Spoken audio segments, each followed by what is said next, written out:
Welcome to the BIC Life podcast. Today we're asking the question, what place does anger have in the Christian life? Is it okay to be angry? We'll dive into the emotional, physical, and spiritual impact that anger has and what it looks like to respond as followers of Jesus. So fasten your seatbelts because this is an essential conversation to have in today's world. Let's go.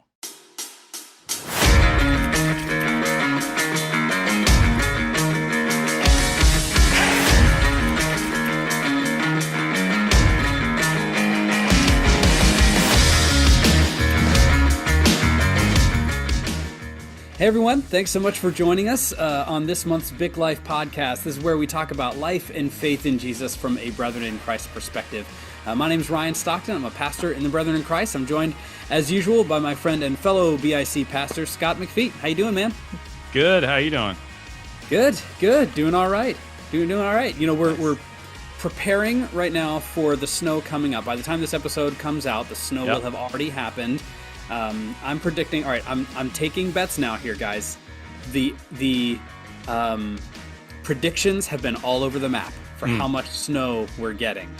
So I've seen everything from 2.5 inches to 25 inches. Oh, wow! I don't know what you guys do. So what is your prediction? People who are listening to this or watching this when it comes out will know.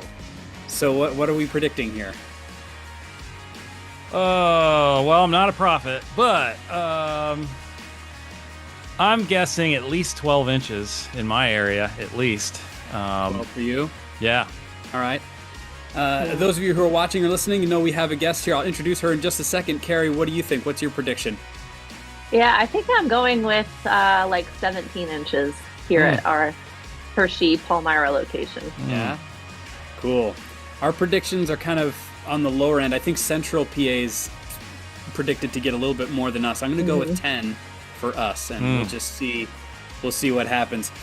For those of you who are watching or listening, you heard Kerry there. Kerry's our guest for today to come join us and talk to us about our topic. I'm really excited about it. Kerry founded Integritas Development out of a passion for developing wholehearted leaders who are learning to authentically live and lead from whole hearts and healthy souls. Boy, that sounds nice. She's a licensed pastor in the BIC, holds a master's in spiritual formation and leadership, and is a certified spiritual director. She also writes on Substack at Learning to Live Wholehearted, which is a great follow. If you're on Substack, I encourage everybody to follow. Kerry, thanks so much for joining us today. Thank you. I'm excited to be here and to see where this conversation takes us. Yeah, me too. All right, so today we wanted to talk for a bit about the subject of anger. We're just going to come right out and say it.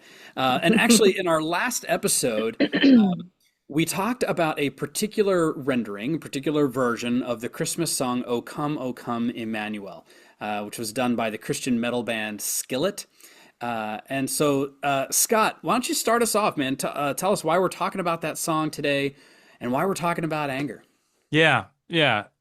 Before we get to the song, I just want to say about the snow. I don't know about you, but I have a plan.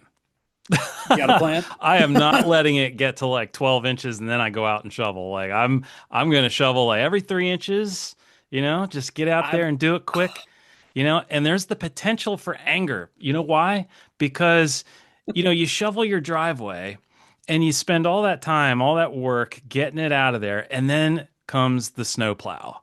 And it dumps like 4 feet of snow at the end of your driveway. But I saw my neighbor the other year. He's out there shoveling the street. And I'm like, what is he doing? Apparently, this is a strategy. If you shovel enough of the street in front of your driveway, there won't be as much snow that ends up on the end of your driveway as the plow goes through. So I'm going to try that. It's going to look weird, but I'm going to try it. Try to help alleviate some of that anger. Right. So I'd rather just go out in the cold once and just shovel it all off, even if it's 17 inches. Oh man. Each have our strategies. Yeah. That's right. We'll have to come back and compare notes and see how it went. How angry did you get? We'll have like an angry meter. Right. Oh man. Yeah. So yeah, like you said, Ryan, last time we met and did a podcast, you brought up the song by Skillet, O Come Emmanuel, and I hadn't heard it yet. So when we were done recording and talking, I immediately went to YouTube and played it, watched it. It just wrecked me. It wrecked Mm. me. Like I'm sitting here with like tears, you know. Here's my tissues just in case. But yeah, like because it just like the song itself is already super meaningful. Mhm. But I found out later that through interviews with the who's the lead singer? What do you know his name? Doesn't Oh matter. gosh, I can't remember. John Cooper? John Cooper. Yeah, yeah, yeah. Well done. Wow. Good Well pull. done. Just pulled that out of thin air.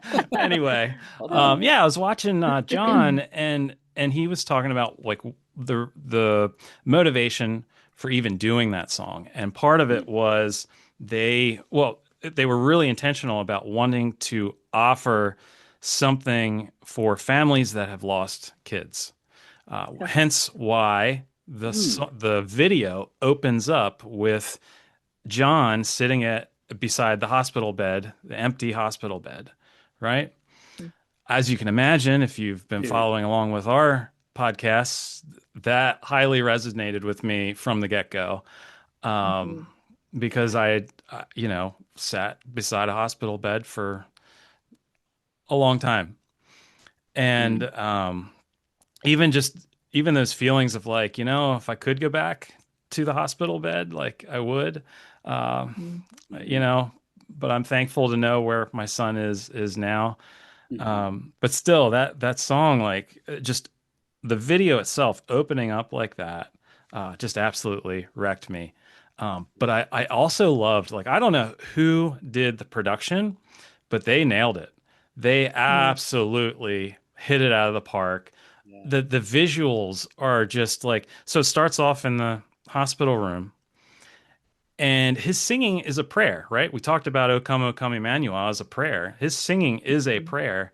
And then the light just envelops that room. That's depicting, like, Mhm. Jesus is with you. The Holy Spirit is Mhm. there, right? Um, and the scene switches to a church, and you're praying in church and taking these things to the Lord again. You see this light envelop everybody, and that's just symbolic of Jesus being with us.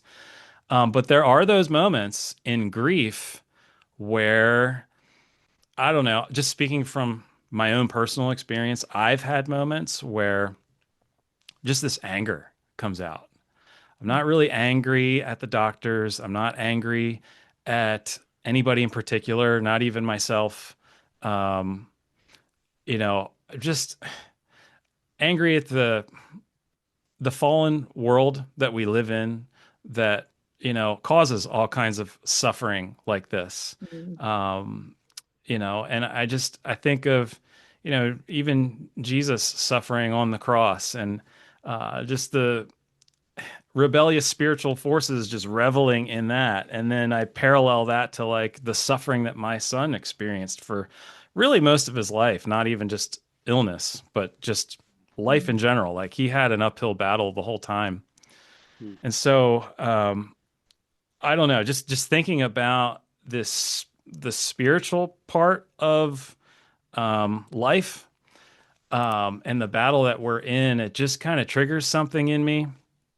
And so, in those moments of deep grief and loss, I do have moments of anger, and I felt like the video itself depicted that. I'm watching that. I'm like, oh my word, that's me. Like, I'm not Mhm. screaming like John Cooper. I can't do that, but that's how I Sometimes I wish I feel could, man. He's sometimes. good at That is how I feel. But even in that, Ryan, I don't know, you're a musician. I don't know if you notice, even in that halfway through that anger part, the song gets more structured with the female vocalist and her drumming. It's it. very structured. And Mhm. she is repeating Emmanuel, God is with us. And I'm like, Mhm. wow, that's such like a that's our mantra in the Mhm. grief, in the valley, in the struggling, in the suffering. she feels the anger, and yet she's grounding herself in truth. And I love that at the end of the song, it it just abruptly switches from that anger moment to just peace, right? And so to me, that felt like the beatitude I mentioned to you guys, off podcast. That it just reminded me of the beatitude that says, "Blessed are those who mourn, for they will be comforted." I felt like that was depicted in that last scene of the song. So Mm. that's kind of where I'm coming from. This is why I brought the topic of anger to Ryan, because I'm like, man, I'm feeling these things. But I'm also hearing some other Christian teaching that says we should never be angry and all anger is wrong. I'm like, I don't know about that. So, Mm. this is what we're talking about today. Like, we don't need to solve uh, this biblical dilemma, but at the same time, I think it's healthy to acknowledge our real feelings and kind of nuance the word if we can. Mm-hmm. Um, what is the deal with anger? And Ryan, I think your question centers us on this topic. It's what place does anger have in the Christian life, right? Mm-hmm. So that's what And that's yeah, go ahead. it's not so much does anger have a place in the life of a Christian Mm, or in the Christian Mhm. life. It's what is the place mm, Mhm. of anger in the life of the Christian. So there's an assumption made in the question itself. okay. Um, but but yeah, Kerry, this is why we brought you on. Help us out. I mean, as a spiritual director, and um, I don't know how much, for those who don't know, your husband is Brian Hoke, who's one of the bishops in the Brethren in Christ. And so I know that he does not share all things with you, but I also know that you, I'm sure, have felt anger sometimes at the things he encounters at various churches and things like that. Mhm. And so, yeah, I'm sure you've had a lot of experience. And so, is the assumption in the question, I'll just start with this, is Mhm. the assumption in the Yeah. question that anger does have a place in the life of a Christian, is that a correct assumption? Mhm. Or should the question be, should anger be a part of the life of the Christian? Yeah, that's actually an interesting way to pose it because as Christians, we are also still human, right? Mm, Mm, I don't know that we can be human and not experience anger and not feel that, right, as an emotion. And I almost wonder if, like, backing it up from anger specifically to like emotion in general mm, is a better, qualifier. I grew up in a tradition that was not um, sensitive or not uh, affirming of women in leadership. And I often was told, I can remember this as a kid, as a teenager. I don't know if I asked questions about it or if this was just part of the rhetoric, but I was often told it was because women feel emotions and men, you know, do not or can control them wow. better, right? Oh gosh. So, so like that idea that there are emotions that are good and bad or acceptable, not acceptable, I mean, is harmful to both genders, quite frankly, right? It's harmful to all of us. And it's not saying, everything that we feel is good and we should follow the path to its end, but it doesn't, I think that perspective doesn't honor the human equation, right? mm, That is just part of the journey, whether you're a Christian and a follower of Jesus or not, right? We live in these bodies, we live in this world, to Scott's point, right? Where these things happen that are many times out of our control, right? On, large global scales, as well as individual choice, right? Scales, people's, choices and things that end up affecting us that we don't have full control over.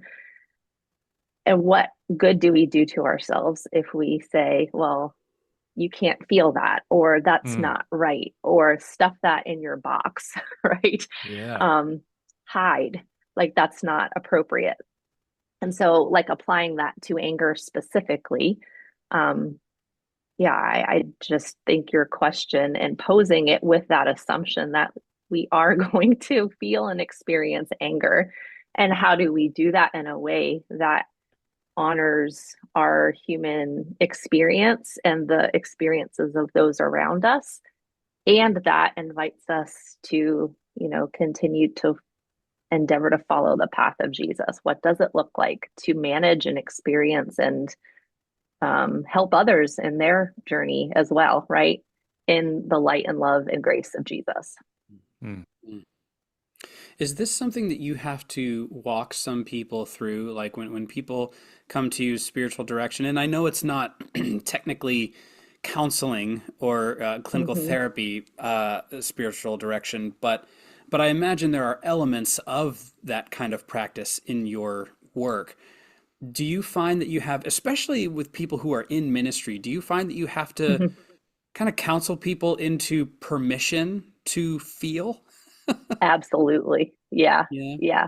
I mean, and I've experienced that as a director. I also participate in spiritual direction with a director, right? And so Mm, um, I'm in process too, still. yes. And sometimes it's easier to give other people permission, right, than it is to give ourselves permission. But yeah, absolutely. You know, more than once have said, like, okay, I hear a lot of shoulds or I should not, right? I should do this, or I should feel this. I Mm, should not do this. I should not feel this. And there may be an appropriate time to weigh and consider that. But what if we too quickly dismiss um, uncomfortable things like anger or, fill in the blank with any other emotion or experience that is uncomfortable or we don't know what to do with it, right? Shoving it down and pretending it's not there or trying to should our way or shouldn't our way out of it mhm, doesn't make it go away. It doesn't solve it. It leaves it there to fester. That's my lived experience, right? Mm. Myself and just watching that in the lives of other people. Um, and it either, I think, destroys us from the inside out, or it destroys everybody around us as we are destroyed. And when we're in leadership positions, especially, right, that can be a very public and ugly display.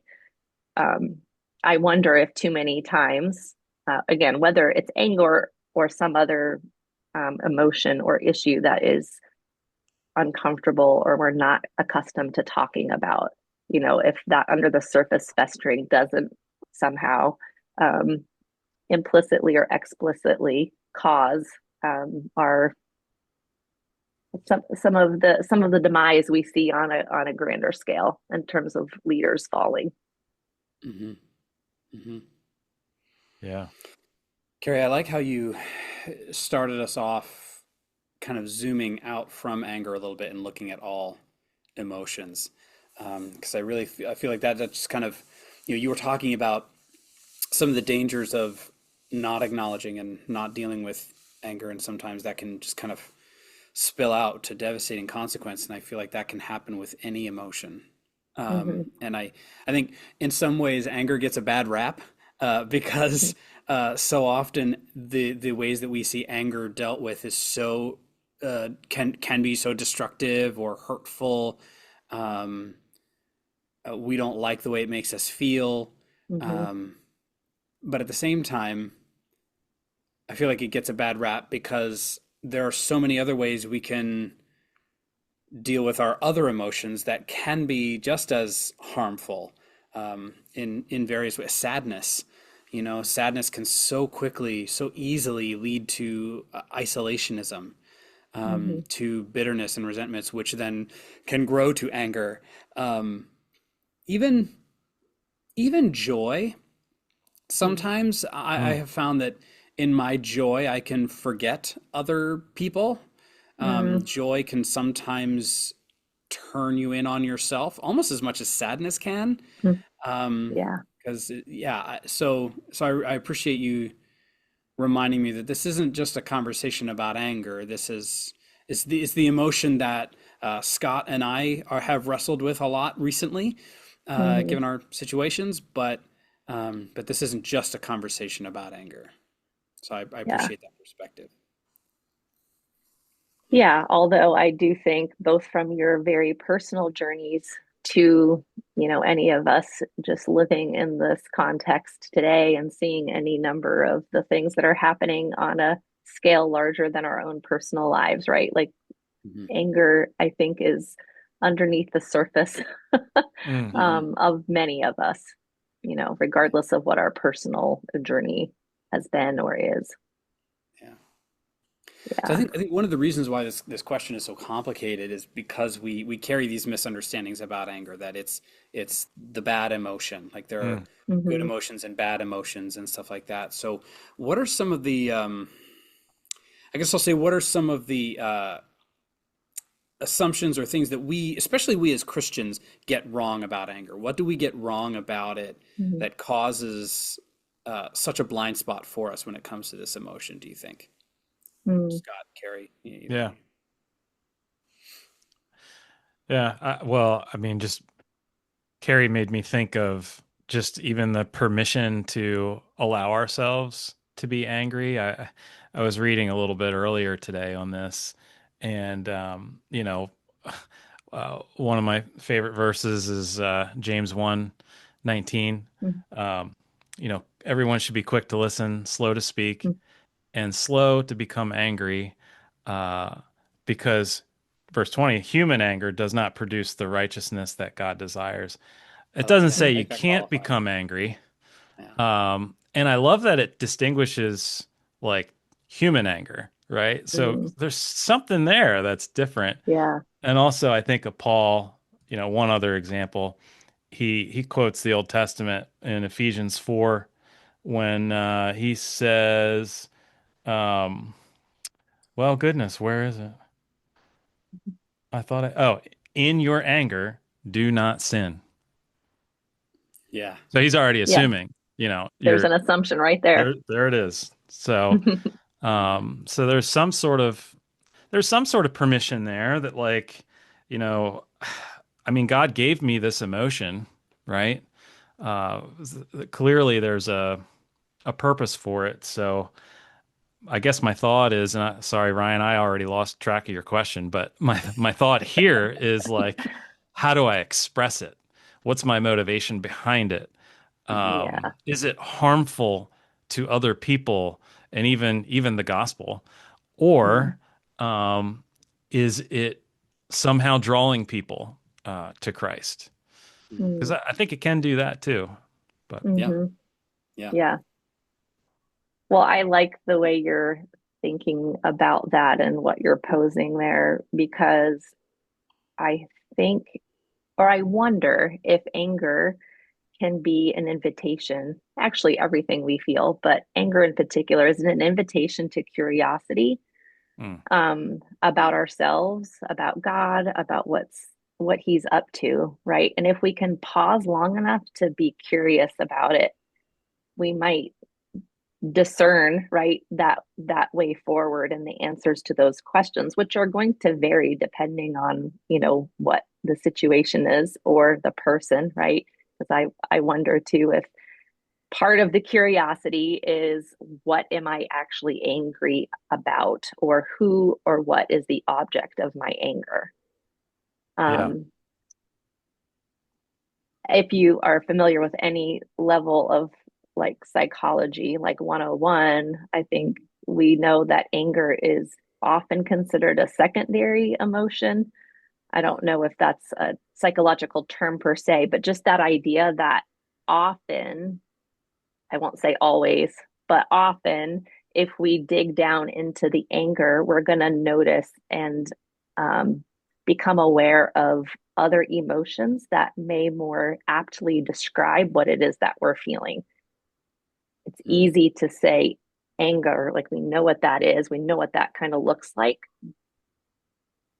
but to get curious with that invites us to go deeper and to be a little bit more specific about what it is that we are feeling under that surface. Mm. Um, you yeah. know, two things on that. Uh, almost 2 weeks ago. I think it was the last time I preached. It's been snowing recently, so Yeah. um, I said something along the lines of, let's uh, let's get curious instead of furious. And Mm. I said it because it has a nice alliteration to it, right? It's Nice. Um, a good Yeah. pastoral yeah, phrasing. yes, Yeah. it's memorable, right? And I don't even know where I heard it, but it just stuck in my brain and reminded me of what you were just saying there. And I had a little pushback on it, and I think rightfully so, because um, the pushback was from the perspective of like curious, like the word curiosity. That's when I'm curious about something, like that doesn't carry the weight of, if I'm going through something traumatic, don't just ask me to get curious about it. And I was like, Fair. totally, totally fair. I get it. Um, but I don't think curiosity is only limited to like, oh, wonderment, like, oh, like what's behind door number one? No, I think I can be, you know, experiencing a traumatic thing and wonder what is the Lord doing in my life right now. That's the curiosity. And still at the Mhm. same time feel this anger inside me. God doesn't, it's kind of like uh, when we try to talk about God and all his attributes, it's not that he's just this and then he switches that off and then he's this. God is love. And then he switches this off and then he's, doing this. He's all of these things at one time. And we're Mhm. we're created by him. We have all these emotions wrapped up in one thing as well. So there's not like a switch there. The other thing I wanted Yeah. to just bring up is just so you know who you're talking to. Um, I did terrible in psychology. Terrible. Barely passed the class. So if you talk to me on the level of like, what's that? Is that Pixar movie with all the emotions? Yeah. That's how you need to talk to me, and I'll be with you.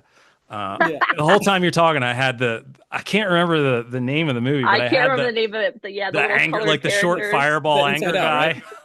What Inside was it? Out. Inside Out. That's Inside it. Out. Yeah. That's Yes. the one. That was a brilliant movie. Yeah. Fantastic. Brilliant. Well, Yeah. that's what I can handle. So. Mhm.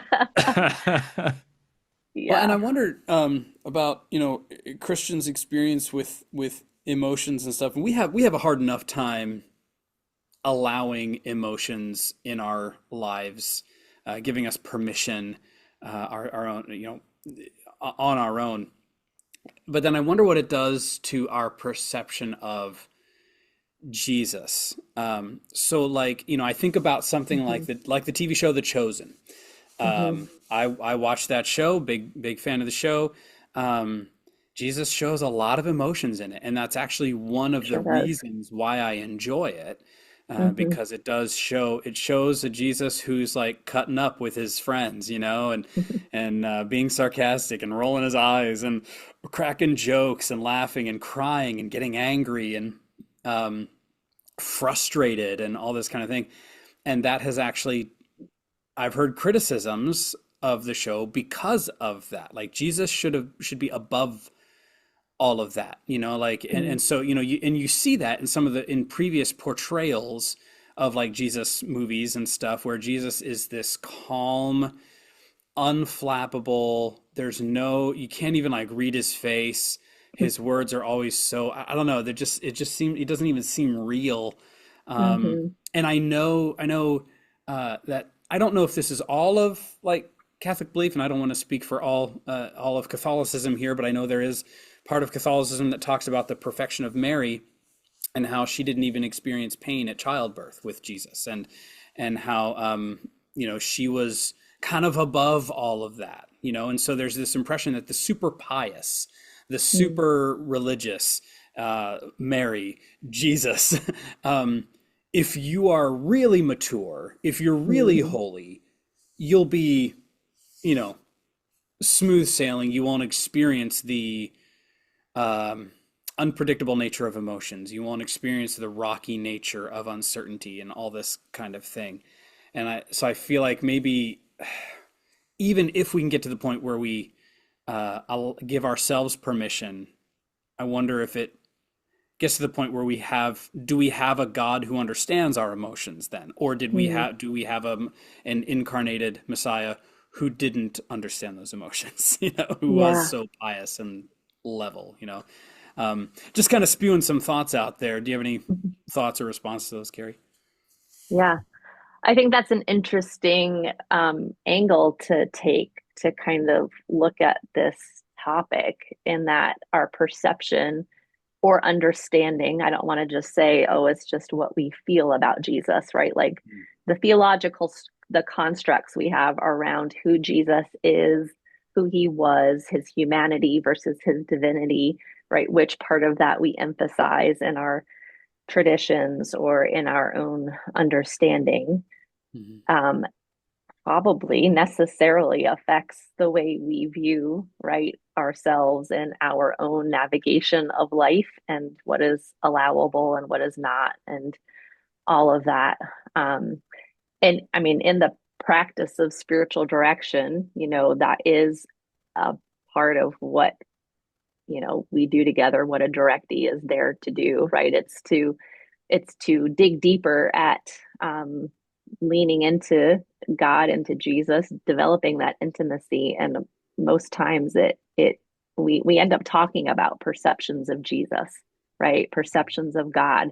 How do we imagine God? Does that square with, right, what we see in Scripture, in the whole of Scripture? Does that square with what we think the Bible, or what we view the Bible as teaching us about his character, about who he was and demonstrated as, you know, his son walking on earth with us? So I do think that's an important connection when considering anger and its role, and even how we personally approach that, or kind of um, keep anger at bay, Mm-hmm. maybe why we do that. Hmm. Yeah. Hmm. So, so if anger isn't automatically sinful, if Scripture doesn't tell us to eliminate it entirely, right? We see, "In your anger, do not sin," Mm-hmm. and some of these other passages that seem to give permission for anger to exist. Um, Yeah. Scott, you have Yeah, well, thinking look on your face. someone listening to this is going to be, yeah, but it also says get rid of all malice, bitterness, and rage, right? Mm-hmm. Hmm. So this is where I Yeah. think it's coming back to anger in itself is an emotion, and I wonder if we ought to describe it as neutral, and it takes on meaning depending on how we utilize it Mm. or whatever our motivation is behind it. Mhm. Um, Yeah, I I don't feel know. like the That's what I things was like thinking. Yeah. slander and rage and stuff, those are responses to anger, I feel. Um, Well, it but says put away your anger. is I mean, anger included in that list? Yeah, I couldn't yeah, remember. yeah. Yeah. But again, Yeah. I think it's human anger. I don't think it's like, Mm-hmm. well, just suck it up, bury it Yeah. down. You see this injustice over here, just, you Hmm. know, Mm-hmm. um, yeah. I Yeah, think. I wondered, kind of along those lines, if the it's back to that, the object of the anger, right? Is the anger directed at a particular person or group of people, right? Or is the anger directed towards the brokenness and suffering and the injustice of the world, Hmm. or of a particular situation? Um, I wonder if I'm just posing this as a question. I don't know if I have an answer to it, but Yeah. I'm just find myself wondering, can anger that is directed at injustice, brokenness, and suffering lead to malice and rage and whatever the other, expressions of anger in that list are? Or is it, as we direct anger towards particular people and point fingers and blame and accuse, as the enemy does, right? Is that where the turn towards the things that we ought to put away kind Yeah. of comes in? Oh, yeah. I think there's a threshold. I feel like Ephesians 6, what is it, verse 12? Uh, that's super helpful mindset where Paul's like, look, our fight is not against flesh and blood. It's not against each other. Hmm. It's Yeah. against the rulers, the powers, the spiritual forces of this dark world. That's who Hmm. our fight is against. Mm. You can't, you know, I see examples in scripture where Jesus is upset at the brokenness of the world. You know, I mentioned to you guys earlier the death of Lazarus, just Hmm. stuff like that. You know, I do think there is such thing as a righteous anger so long as it's honoring God, his will, his character. But there's probably a threshold too where once it crosses over into selfishness, or condemnation on someone else, Hmm. that's when it becomes human anger. You know, Hmm. get rid of the human anger because that doesn't lead to God's righteousness. Mhm. Yeah. Yeah. Well, I think it's, as I think about your question, Carrie, it's a great question.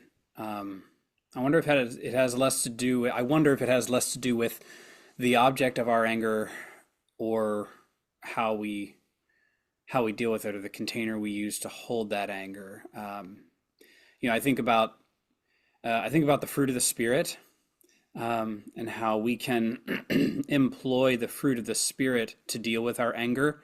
Um, and just the fruit of the spirit is just one paradigm we could use to think about this. So love, joy, peace, patience, kindness, goodness, faithfulness, gentleness, self-control. Obviously, it'd be sometimes harder to employ joy when dealing with anger and stuff like that. But the idea is to take the character of Jesus, the kind of character that he wants us to have, humility.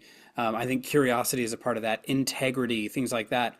Hmm. We can't divorce our anger or any of our emotions really, but in keeping with our conversation, we can't divorce our anger or how we deal with our anger from these other key parts of our faith, who we are. And so I've seen plenty of people who have what I would describe as a righteous anger at systemic injustices and the way Hmm. certain people have been treated and things like that.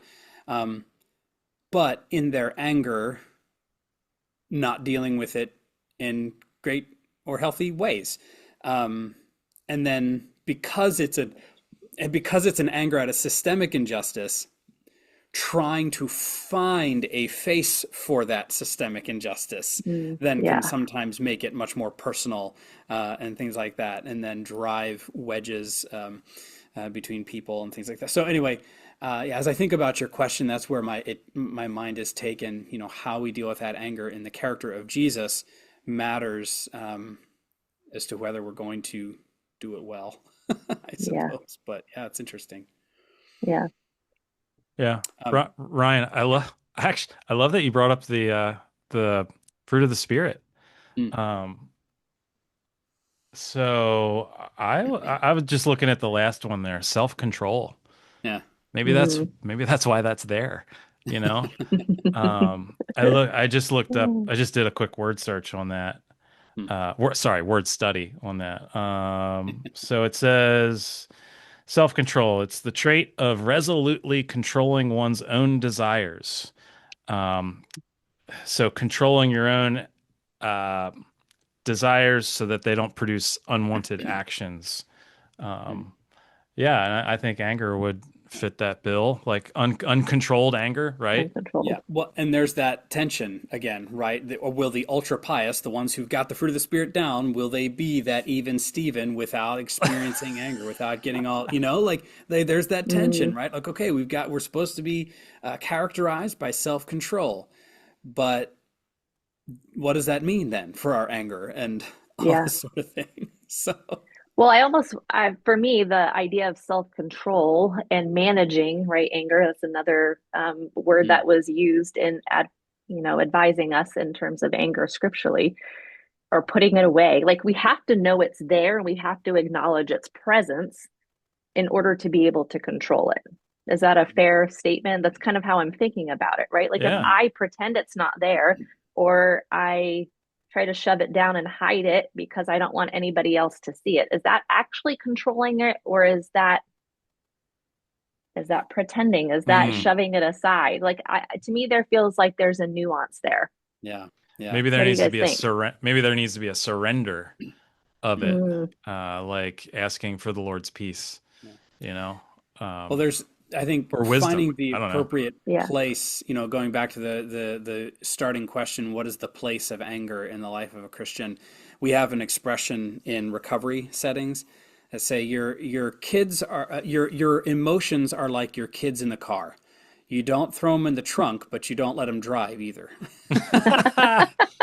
So, Oh, your emotions, you don't throw them in the trunk and ignore them and dismiss them and deny them. You also don't let them drive the car.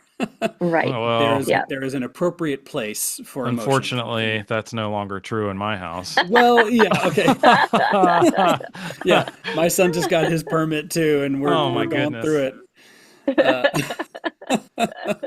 we're going to be working on highway interchanges, on ramps and off ramps this Yeah. afternoon. Ooh, So Hey, very, road rage. There you go. Right? yeah, ooh, That's something. yeah, that's something. yeah. That's where Put I away. have a hard time Yeah. managing my own anger. Put Full away your road disclosure. rage.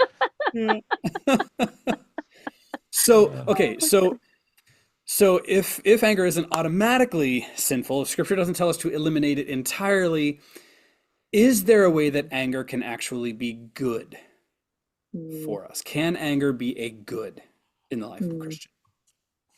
yeah. Ready, go. Yeah. yeah. I don't know. I'm thinking of, the ways, again, this is going to reveal my biased lens about my perception of Jesus, right? That I do think Mhm. in his humanity that he experienced and expressed the spectrum of human emotion, right? And walked this life fully, um, yeah, fully in his human body. To Mhm. me, that's the power of his example for us. If that fullness and spectrum doesn't exist, for me, it lacks power. It lacks Mhm. presence. It lacks Yeah. understanding, right? Like empathy, like all the things.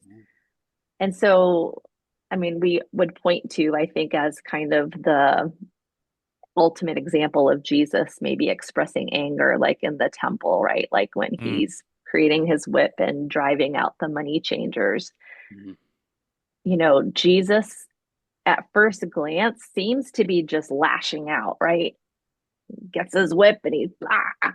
mm, I don't a deeper look at that story and what's happening in that scene is more really about justice, right? And accessibility to him and the guardrails that were unnecessarily and unjustly set up to keep some people out and to allow others in when his kingdom was always made to be every tribe, tongue, nation, creed, color, right?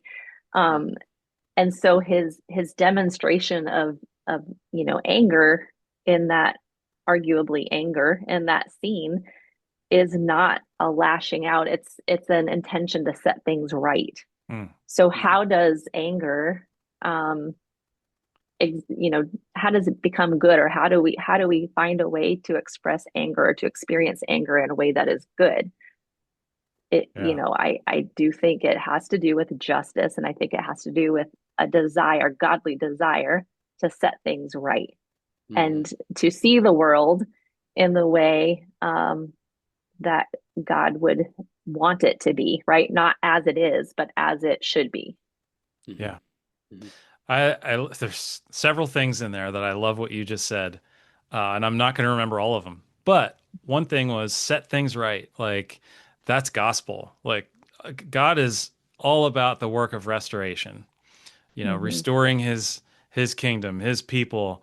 Um, you guys are both talking about the humanness of Jesus, and I love that because I was thinking earlier when we're like suppressing our anger and we're trying to be like Jesus in that suppression, it's like, whoa, whoa, whoa, whoa, whoa. You're like stripping the humanness out of Jesus. He was fully human and fully God at the same Mm-hmm. time. And I think Ryan earlier, you had asked like, and I know you know the answer to this question, but you had said something like, does Jesus experience all of these things? And Hebrews 4 says yes. Yes, he does. Or he did, or he does, right? You quoting Uh, scripture at me now? Come on. I am, That's man. not fair. I am. Hebrews 4, verse 15. For we do not have a high priest who is unable to empathize with our weakness, but we have one who has been tempted in every way, just as we are, yet he did not sin. He flipped over Mhm. tables, Mhm. yet he did not sin, right? So there's something about the motivation and the outcome of that, like what you're producing. Mhm. Yeah. I gave you guys the example of John 11, where he's the language there is pointing toward that he's angry at not just the fact that Lazarus died, but the I don't know. My NIV says, Jesus was deeply moved in spirit and Mhm. troubled. And the Greek Mhm. behind that is that he's just so like disturbed and shaking at this. And I don't think it's so much at humans' unbelief that he could like raise Lazarus or anything like that. I think it's at death and Mhm. at the spiritual forces that have had control of that in that moment. And it's just interesting that like what what did he do about it? He didn't stay in his anger. He used his word, and Lazarus Mhm. came out. I think that was Jesus standing in the face of the powers of darkness and saying, "I don't think so." Not today. Yeah. No, Lazarus, Yeah. you're coming out. You're coming with me. Mhm. And so that again, all of this, I think, in my mind, goes back to, what's honoring God. Yeah. Carrie, you made me think of when you're talking about justice, like social justice, huge one. Man, I wish we all just went on Facebook and were like calling everybody out that's a social justice activist and saying, "Does what you just said honor God?" Mm. Because a lot of it doesn't. A lot of it Yeah. doesn't. Uh, you know, I think what they're. Well, I'm being very broad in general here. I'm trying to tread lightly, but like, I think what sometimes happens is like people get angry, rightfully so, at the situations, the evil that happens in our world, but then it's not expressed in a way that honors the character of God. Does Mhm. that make sense? I don't know. That's just kind of how I'm feeling. It Well, yeah, I does. mean, I think you see some of the differences. You know, I've heard this discussed elsewhere about the differences between the civil rights movement of the 50s and 60s versus some of the uh, racial healing justice ministry, efforts of today, and how different they are, and how one of them was highly animated and motivated by faith and the efforts there. Like the peaceful movement of Martin Luther King and all that versus setting God aside for some of the movement today and the difference in methods and approaches, I Mm, guess, employed. But I think about anger, and thinking about the question, can anger actually be a good? Um, Anger is a huge motivator. It's a huge motivator. You're so energized by anger. Mhm. And we see it all the time in voting, right? The most engaged voters are the most angry voters. If you can get people angry, they'll come out and vote. So you mm, just got to Mhm. get them angry in the right direction. And so that's where we see most of politics these days is telling us where to be angry. And hopefully, Mhm. if we can get people angry at the right people, they'll vote in the way that we want them to vote. Get people motivated by anger. And so anger is a huge motivator. And so I think, and that in itself, that in the politics example, that's a highly cynical way of approaching the energizing of anger. But the energizing nature of anger can actually be funneled for good. I'm trying to think of the right directed towards good in motivating us towards some sort of action. Mm. Um, so yeah, it can be a good, but boy, it's you got to handle it wisely. Yeah. Yeah. Um, Thinking about that and the um, kind of the atmosphere, right, that we find ourselves in. Mm, And this is both and, right? It's everywhere, not on one side or the other or in the middle. It's mhm, everywhere. But the way that anger, I think that's really interesting to think about the contrast between the civil rights movement of the 60s and what we're mhm, seeing today in all social justice issues, right? And it is this anger, and I see it on both sides, and I think I get really disturbed, and I see it myself. So this is not like pointing fingers at anybody else. It also is turning that finger back on me because I can get there really quickly, mm, more yeah, quickly than I'd care to admit sometimes. But when I yeah, see it out in front of me, in social media feeds or whatever, this language that is really, I I would go so far as to say sometimes it reeks of malice, it reeks of rage, right? Not just anger, but it's pointing fingers and calling names. And I just don't think that is where the honor of God ever lies, no matter how righteous the cause behind it may be, right? There's a point at which that scale tips for me. And I think scripturally we see that threshold. I think that was a word that was used earlier, right? Like there is Yeah. a threshold beyond which no matter how just the issue, right? No matter Yeah. how right a person may be on that, when it starts to point fingers and call people names and cast some people out and keep other people in, especially for us peace and reconciliation people, that just is not right. Yeah. Yeah. You're making me think of the Sermon on the Mount, um, the eye for eye kind of thing. Um, Man, it's been a while since I studied that, but I remember Paul interpreted that part, and it had to do with retaliation. The teaching there was don't retaliate with the same evil that was given to you. And in that line of thinking, I'm wondering, like, well, I'm not wondering. I'm sure this is it. I just don't, I'm still learning this. I don't do this well, but like, can anger lead us to pray for our enemies? Can anger lead Mm-hmm. us to love our neighbor? All those qualities that Jesus calls us to in the Sermon on the Mount, can anger motivate us toward that? I think it can. I think that's, a holy anger um, can do those things. I'm personally not super good at that, but now you have me thinking about it. So, Well, both of Scott and Kerry, what you guys were just saying reminded me of Martin Luther King Jr., who I'd mentioned before, and he it says was just this. his day the other day, wasn't it? It It was was indeed. It very was Wow. indeed. appropriate. Yeah. He says this. Um, he prays for the day when the Negro all over the South must come to the point where he can say this to his white brother. We will match your capacity to inflict suffering with our capacity to endure suffering. We will meet your physical force with soul force. We will Mm. not hate you, but we will not obey your evil laws. We will soon wear you down by our capacity to suffer.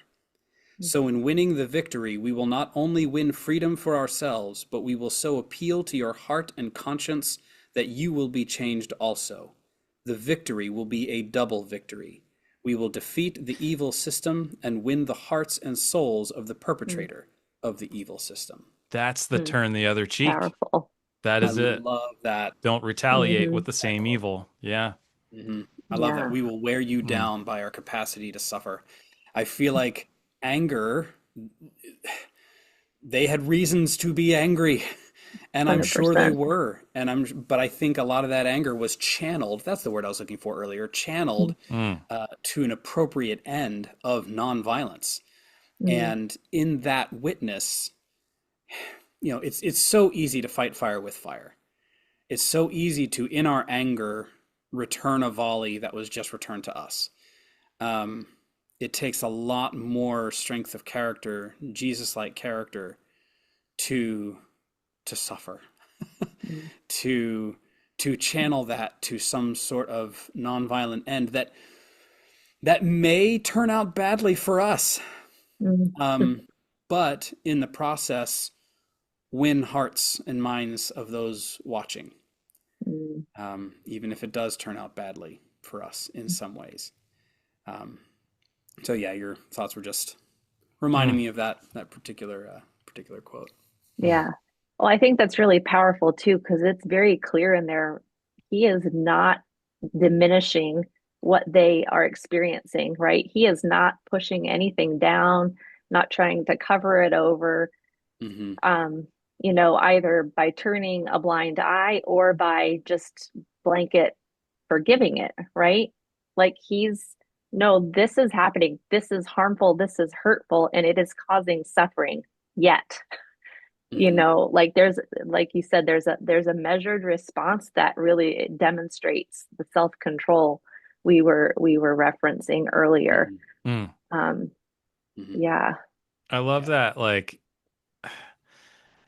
in the Martin Luther King example, and even speaking to the Sermon on the Mount example, it's like responding to evil in a godly way exposes the evil, right? It's shedding Mm-hmm. light on darkness. Hmm. Um, yeah, so Hmm. yeah, I don't know. In my mind, I'm like,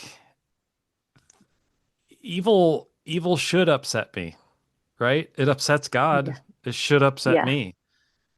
Hmm. So how I don't have the authority that God has to respond in wrath, right? But I am Jesus does call us to respond in love and showing God's character to people, and that is what exposes darkness. Yeah. That's powerful. Hmm. Yeah. So the $1 million question: What We are haven't answered it yet. some healthy ways to express our anger? Right? If people are looking for some tools, they've sat through this conversation so far. Hey guys, this is great, but I'm angry. But How do I deal with this? What are Journal some yeah. about healthy it. ways Journal to about it on Facebook. That's the right Just way to do raw it. and real. Just put it out do there. it? Do it. Do it. Yeah. Yeah. So healthy ways to express, I'll say express and or handle our anger. Yeah. Mm, Yeah.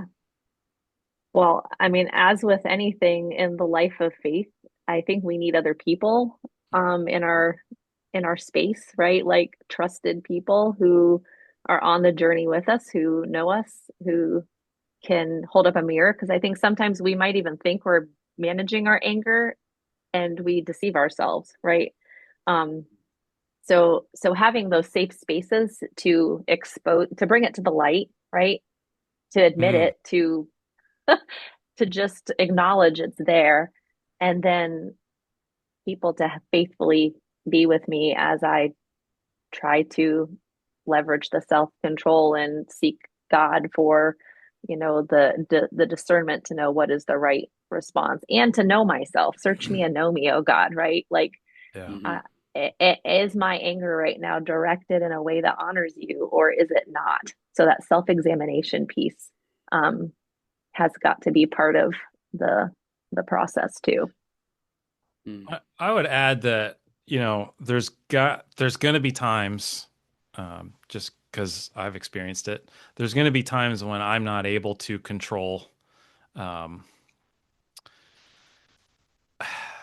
I'm just not going to be able to control the anger in my own Mm-hmm. strength. That's why I mentioned surrender earlier, because I really think the the big part of the equation is bringing it to the Lord, being aware of it, allowing it to happen, but bringing it to the Lord, say, what do you want me to do with this? Mm-hmm. Lord, give me wisdom, give me your peace that transcends understanding, right? Um, take my anxieties, that kind of stuff. Yeah, Hmm. Yeah. It's just kind of I guess my thought is like when I'm feeling those anger feelings, maybe, you know, the first response ought to be prayer. Um, you know, Mhm. Yeah. Yeah. Well, and to bring it back to Skillet and O come Emmanuel, mm. sometimes I feel like a healthy way is to scream. Mhm. And there are, Carrie, to your point, safe places to scream. There are Mhm. safer places than others. It is not appropriate, probably, for me to stand up on a Sunday morning and scream my head off. Um, It's not.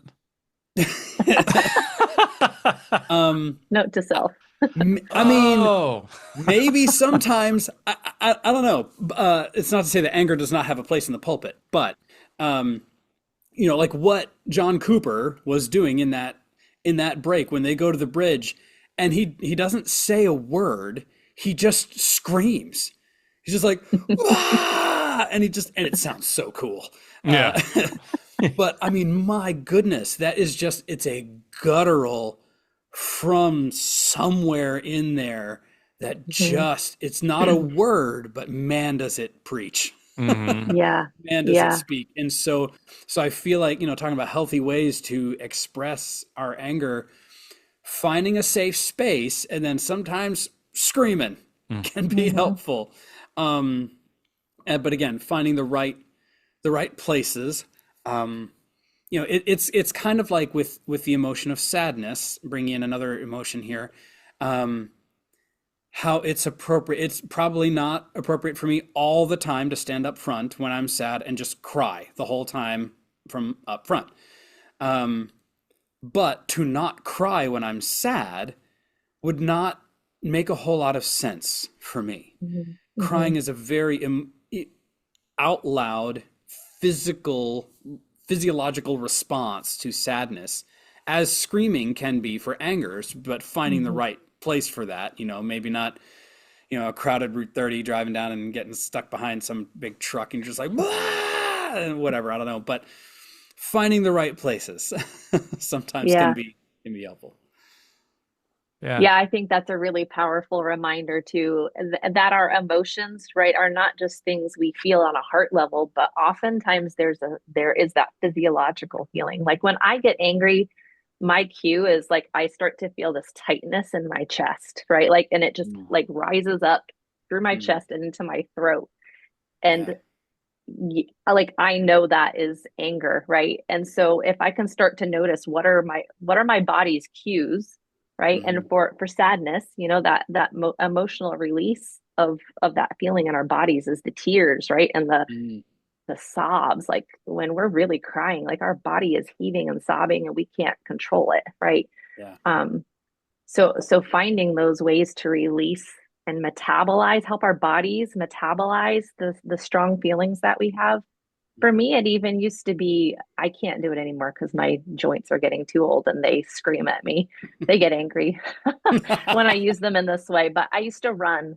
Running mm, was such a powerful way to metabolize really mhm, strong emotions. I felt wasn't always anger, but stress, the things that kind of get bottled up and locked up inside and Mm. you don't always have another like just clear way to release it. Running just Mm. did that for me. Like it just forced things out of me, like the more my feet pounded that pavement. So I think there's even some ways that we can engage our bodies, even beyond like the scream or the tears that can help metabolize things.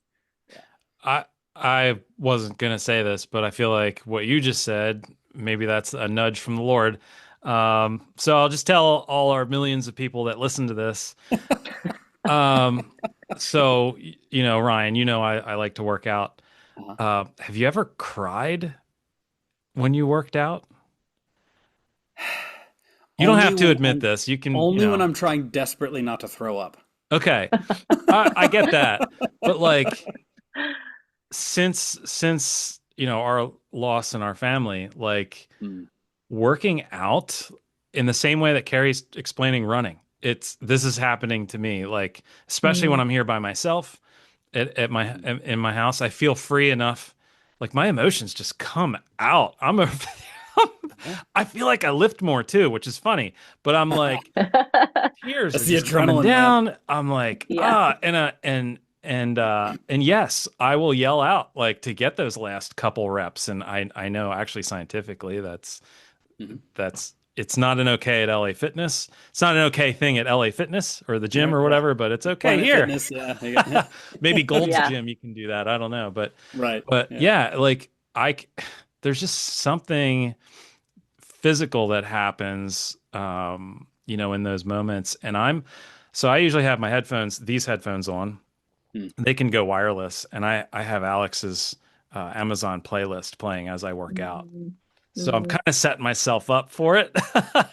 But it really motivates me. Like, Yeah. with my wife, like, she could tell you it took her a long time to even be able to listen to some of that. But for Mhm. me, I play it on the drums. I listen to it when I work out. It helps me process the emotions, especially when I work out. Feels Mhm. like it feels like a holy moment. Like, this is where I'm getting to. It doesn't have to just be physical. I think it can be spiritual too. You Hmm. give it to God. Like when you're yelling out, Ryan, you find a safe place and you go to cry out. Do it like David did. It's to the Lord, right? Um, God can take it. You don't have to be ashamed of that. He knows what we're feeling, and um, Mhm. yeah. So I feel again surrender, right? Hmm. Um, you know, crying out to the Lord, why, Lord, why did this happen? Yeah. Yet Yeah. I will trust in you, and I feel like that's what O Come Emmanuel Skillet version really visually showed in that Mhm. in that that anger moment. They were still saying, Emmanuel, the Lord is with us, or whatever she's saying, something like that. Yeah. Yeah. Yeah. Yeah. Yeah. Yeah. I don't know if this is opening a whole new can of worms or a nice way to button things off, but the idea as you were talking, Scott, of not being an angry Christian, but being a Christian who gets angry. I think the difference being someone who is characterized by Mhm. anger. An angry Christian would just be someone who is just characterized, motivated, driven by anger. I think that's where we get to the unhealthy side of things. But a Christian who experiences anger, who understands it, who is aware of the anger, who is in, Carrie, to your point, who is in community with people, with other Christians who can help Scott point us to God. Because I know when I'm in any emotion, I'm having trouble thinking logically, I'm having Mm. trouble Mhm. thinking reasonably and rationally, whether it's joy, sadness, anger, whatever it is. Being in community can help point me to the source. Okay, you're screaming right now. You need to be screaming in this direction Mm-hmm. here. Mhm. Scream in this direction. It's okay to Mm. scream over here toward Jesus. Mhm. Let him take that. Let him absorb that. He has done this. Mhm. He knows that scream. He's Mhm. been betrayed. He has been Mhm. unjustly treated. He Mm. has been abandoned. He has experienced the hunger, the exhaustion. He can absorb that scream over there. So Mhm. being a Christian who experiences anger, I think is, can we say it's okay? It's okay to not Yeah. be okay, and that other expression, as long as we're handling it well. Yeah. There is so much else that we could say. I think let's wrap it up here for the sake of time. Carrie, thank you so much for bringing Mhm. your perspective, your expertise to bear on this conversation. Um, I'm sure after these conversations, people are probably like, I don't know if I want to talk to Scott and Ryan about all of this, but Carrie, I could talk to her, and she sounds like she'd be a good listener. How can they get in touch with you if they want to learn from you or talk to you about whatever's going on? Yeah, well, thank you. It's been a fun ride to have this conversation with you and to learn, from you too, how anger, what role it plays in our lives and how we can continue to direct it in ways that reflect Jesus. Yeah, if they want to email me, I can be found at Integritas or Kerry.Hoke. So Kerry.Hoke at Integritas Dev, short for integritasdevelopment.com. Take with us. Yeah, and I'll have that up Yeah. on the screen for those of you watching our YouTube version. Awesome. Plug for the YouTube. Yeah. Woohoo. All right. Well, Scott, thanks for joining me again, man. I enjoy this is one of the privileges of doing this podcast is we get to talk with people who know what they're talking about and learn some things. So this is excellent. So, all right, everyone, thanks so much for joining us this month. We will catch you in I guess this is February. We're going to catch you in March for our next one, and we look forward to seeing you then. Thanks, everyone. All right. Stay safe in the snow. Bye. See ya.